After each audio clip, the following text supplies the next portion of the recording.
وهو الشهر الذي فرضت صيامه علي وهو شهر رمضان الذي أنزلت فيه القرآن.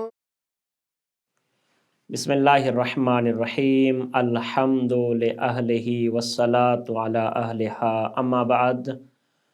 अस्सलामु अलैकुम वरहमतुल्लाहि वबरकातुहू। अल्लाहुम्मा सल्लि अला मुहम्मद व आल मुहम्मद।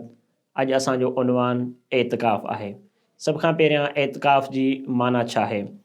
एतिकाफ़ याने क़स्द क़ुर्बत जी नियत सां अल्लाह जी रिज़ायत जी ख़ातिर कंहिं ख़ासि मक़ाम ते पंहिंजे पाण खे बंदि करणु।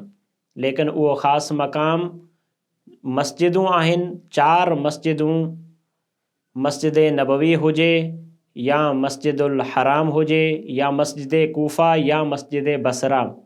ऐं इन खां अलावा हर जामे मस्जिद, चाहे शहर जी जामे मस्जिद हुजे, ॻोठ जी जामे मस्जिद हुजे, उन मस्जिद में घटि 3 ॾींहं वेहणु इबादत जी नियत सां उनखे एतिकाफ़ चयो वेंदो आहे।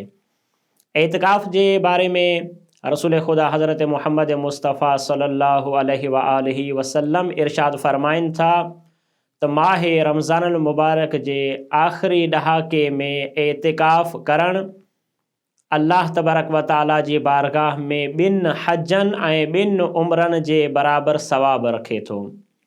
अहिड़ी रीति 6हों इमाम जाफ़र सादिक़ अलैहिस्सलाम इरशाद फ़रमाइनि था त जॾहिं माह रमज़ान मुबारक जो महीनो ईंदो हुयो त नबी अकरम हिकु मरतबा पहिरें ॾहाके में एतिकाफ़ कंदा हुया, वरी ॿिए ॾहाके में ऐं 3 ॾहाके में जॾहिं एतिकाफ़ कंदा हुया त हिन अमल खे बाद में तसलसुल ॾिनऊं ऐं नबी अकरम जे एतिकाफ़ जे लाइ मस्जिद नबवी में हिकु ख़ैमो लॻायो वेंदो हुयो जेको वारनि सां ठहियलु कपिड़ो हुयो।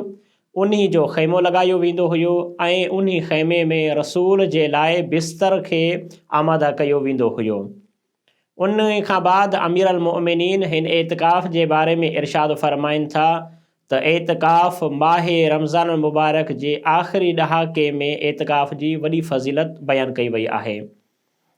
ऐं एतिकाफ़ ख़ुदि मुस्तहब आहे, लेकिन एतिकाफ़ वाजिब बि कॾहिं कॾहिं थी वेंदो आहे, या कसम जे ज़रिए सां वाजिब थींदो आहे या नज़र या अहद जे ज़रिए सां ही एतिकाफ़ वाजिब थी वेंदो आहे।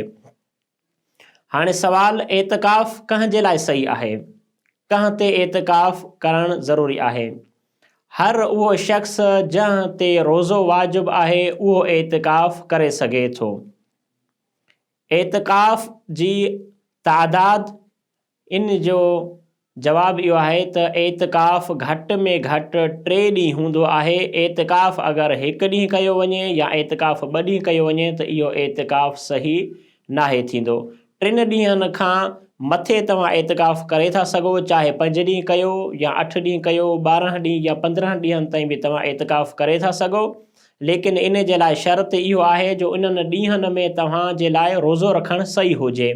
ईअं न आहे जो तव्हां 5 ॾींहं एतिकाफ़ कयो था त 5हों ॾींहुं ईद वारो ॾींहुं हुजे त पोइ तव्हांजो 4 ॾींहं एतिकाफ़ थींदो, 5हों ॾींहुं उन में शुमारु न कयो वेंदो।